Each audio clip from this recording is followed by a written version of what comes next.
সিকন্দর রাজা ব্যর্থ হতেই জারিজুরি শেষ জিম্বাবুয়ের। তাসকিনদের দাপটে অনবদ্য জয় বাংলাদেশের। ব্যাটে বলে ব্যর্থ হন জিম্বাবুয়ের দলনায়ক সিকন্দর রাজা। বাংলাদেশের হয়ে দাপুটে হাফ সেঞ্চুরি করেন তানজিদ হাসান। ঘরের মাঠে শ্রীলঙ্কার কাছে 3টি ম্যাচের টি-20 সিরিজে হারতে হয়েছিল বাংলাদেশকে। স্বাভাবিকভাবেই বিশ্বকাপের আগে নাজমুল হোসেন শান্তদের প্রস্তুতি নিয়ে প্রশ্ন উঠতে শুরু করেছিল। তবে জিম্বাবুয়ের বিরুদ্ধে সিরিজে প্রথম টি-20 ম্যাচে যেরকম পারফরমেন্স মেলে ধরেছে বাংলাদেশ, তাতে সন্তোষজনক বলা যায়। টসে জিতে জিম্বাবুয়েকে শুরুতে ব্যাট করতে পাঠায় বাংলাদেশ। জিম্বাবুয়ে নির্ধারিত 20 ওভারে 124 রানে অল উইকেট হয়ে যায়। ব্যাট হাতে দলকে সামনে থেকে নেতৃত্ব দিতে ব্যর্থ হন সিকন্দর রাজা। তিনি 0 রানে আউট হন। দলের হয়ে সবথেকে বেশি 43 রান করেন ক্লাইভ মাদান্দে।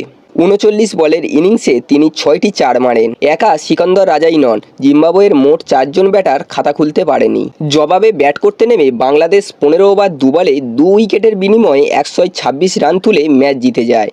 28 বল বাকি থাকতে 8 উইকেটে ম্যাচ জিতে 5 ম্যাচের সিরিজে 1-0 লিড নেয় বাংলাদেশ।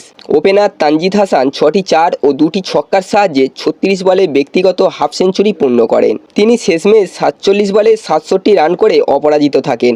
মারেন 8টি 4 ও 2টি ছক্কা। বন্ধুরা, বাংলাদেশের এই জয় আপনাদের কেমন লাগলো অবশ্যই কমেন্ট বক্সে জানাবেন। আর আপনি যদি বাংলাদেশকে ভালোবেসে থাকেন তাহলে অবশ্যই বাংলাদেশের হয়ে একটা সাবস্ক্রাইব করে দেবেন।